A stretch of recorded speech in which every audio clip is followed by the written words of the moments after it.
Democrats are prioritizing electability in 2020. That's a coded term. It often means white and male. That's right, folks. Wanting a candidate that can actually win is just a dog whistle for white male. You see, the way the game works is that every time there's a system or a hierarchy and there's a white male at the top instead of a woman of color, it's because of racism and sexism. And any reasons you can possibly give for why there's a white guy at the top is really just a lie to cover for your inherent racism and sexism. So let's dig in. The majority of Democrat voters and Democrat leaners don't have a preference when it comes to the race or gender of their party's nominee, according to a Quinnipiac survey. That's fantastic! The majority of people aren't racist or sexist. Isn't that good news? Isn't that what we want? To have a society that doesn't care about race and gender, that only cares about merit and an individual's character? Will one day live in a nation where they will not be judged by the color of their skin, but by the content of their character. I have a dream today. Nope. Get out of here, Martin Luther King Jr. You're just using coded language to protect racism. So, according to this survey, 84% of Democrats say race is not a factor, so an overwhelming majority. And the same number, 84%, of Democrats say gender is not an important factor either when it comes to picking a presidential candidate. This is great news. Most people just don't care. It harkens back to the other video I did, where they showed that 70% of Democrats not on social media say political correctness is a problem. This is why the whole get woke, go broke is a thing. The regressive left is a minority that primarily exists on social media. Yet all these journalists who live on social media incorrectly assume that Twitter is indicative of how the average American or even how the average Democrat feels. When, spoiler alert, it's not.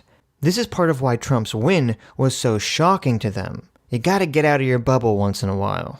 That's one explanation for why a pack of white male candidates are consistently leading a historically diverse Democratic field. Again, more being in the bubble.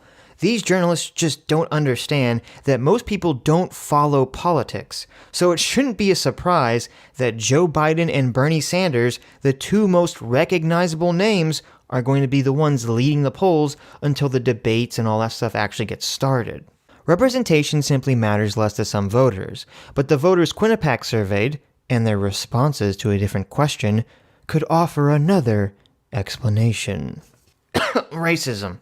Much like we've seen in poll after poll, so far this cycle, voters in the survey noted that they prioritized electability, or the ability of a candidate to ultimately win against President Trump. What's particularly interesting about this term, however, is that it could well signal a race and gender preference of its own. Dun, dun, dun. If electability is one of the top qualities that voters are looking for, and that's expressed through their candidate's preferences, then there's apparently a certain kind of candidate who fits the bill.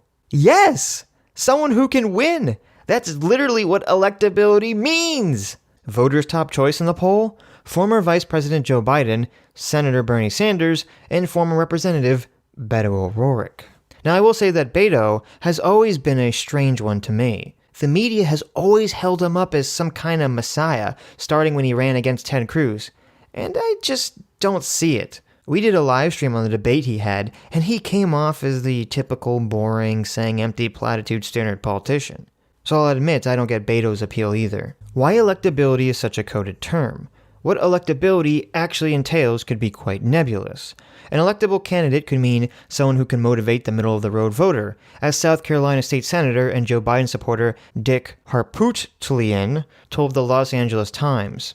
It could also mean offering a great contrast to Trump, as Arizona voter and Kamala Harris fan Don Brackbill told the Washington Post, and as a New Hampshire voter, Anita Wilkie told BuzzFeed News, it might just be directly related to a candidate who can trigger an instinctive response.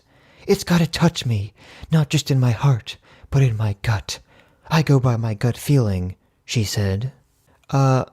Kids at home, don't elect a candidate because it inspires a gut feeling in your stomach, okay? That's not a good idea. You should elect someone based on policy, okay? Not what your stomach feels like. More often than not, however, the expectation of who can win is inextricably wrapped up in the knowledge of who has won. What that feeling looks like for each voter could well be influenced by the kinds of candidates voters have seen win races before. And in the case of the presidency, that mold consists overwhelmingly of older white men, a precedent that could hurt candidates who don't fit those characteristics. The kinds of candidates who've won? The previous president was Barack Obama. What is this person talking about? Hilariously, it's the woke progressives at Vox that are erasing the first black president from history. Metrics like authenticity and likability and electability are just code that we use against candidates who are not like what we are used to. Christina Reynolds, a spokesperson for Emily's List, a political organization that supports women candidates, previously told Vox. That makes absolutely no sense. You can't just say words no longer mean what their stated meaning is. They're just code phrases. That's not how language works. Authenticity, likability, electability, these all have different meanings. A lot of people thought Hillary had more electability than Bernie, but would say that Bernie was more authentic. And a lot of people thought Trump was more authentic, but lacked electability. Turns out that they were wrong on both counts. If anything, what we should learn is that what people consider electable isn't as important as picking a candidate that can energize voters to actually show up. Electability, in other words, could be, just throwing it out there, another term that actively excludes candidates who don't fit whatever the historical profile of a political candidate looks like. It's an issue that emerged during the Georgia gubernatorial race, according to Amy Allison, the founder of She the People, an organization dedicated to bolstering women of color in politics. In 2017, the Georgia State Democratic Party and the so-called national experts didn't look at Stacey Abrams as electable. First of all, that's BS, because I very clearly remember during that time period, there were so many people in national news propping her up and saying that she had a great chance at winning. So I don't know what this person's talking about. It wasn't because she wasn't a fantastic leader, says Allison. They looked at her as not electable because there's never been a black governor. While Abrams did not ultimately win the governor's seat, she narrowed the gap between the Democrat and Republican candidates in Georgia to the smallest it's been in years. First, this is hilarious because she didn't win, but second, because this person doesn't provide any evidence for this claim. They just throw it out there like it's an accepted fact. As 538's Perry Bacon writes, concerns about Kamala Harris's identity as a woman of color have also been cited to him by left-leaning readers who wonder whether her ethnicity and gender, along with her liberal policy platform, could hurt her electability with white swing voters in the Midwest. Allison points to former President Barack Obama as the example of a candidate who addressed such concerns by building a broad coalition of voters, which included reaching out to more voters of color. Abrams, too, turned out more African American, Latino, and Asian American voters than previous Georgia Democrats had. I mean, this is so goofy. I mean, as they point out, Obama won the Midwest states in both elections. Hillary lost them not because she was a woman, but because she ignored them and didn't campaign in them. And she came off like just another establishment candidate in a time where people want someone to buck the system. Trump, on the other hand, didn't even get more votes in those Midwest states than McCain or Romney did. Hillary just got less than Obama. When people argue that we need more moderate voters, they aren't recognizing that we have the people right now, and we have to form a coalition of people of color and progressive white voters, she said. This idea that being moderate is somehow anti-people of color comes off as pretty racist. A portion of Democrat voters prefer a candidate who's a woman or person of color. While most Democrats indicated that they didn't have any preferences about the race or gender of a potential nominee, a fraction of voters said they did. Yes, a small fraction, 13 and 12%. Not exactly the voting bloc you should be going after. And for these voters, Biden and Sanders didn't exactly match their ideal candidate. Of the voters who indicated a preference on certain demographic attributes, more Democrats are looking for a candidate who's younger, 39%, a woman, 26%, and a person of color, 20%, than those interested in someone older, 21%, a man, 10%, and white, 4%, the survey found.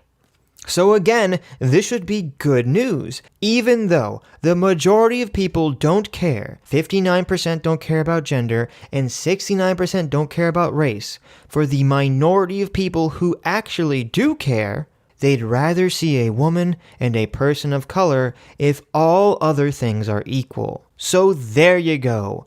Racism and sexism are over. We're looking for courageous elected officials to carry our issues to be a critical counterpoint to the politics that Trump represents, and also establishment politics, said Allison.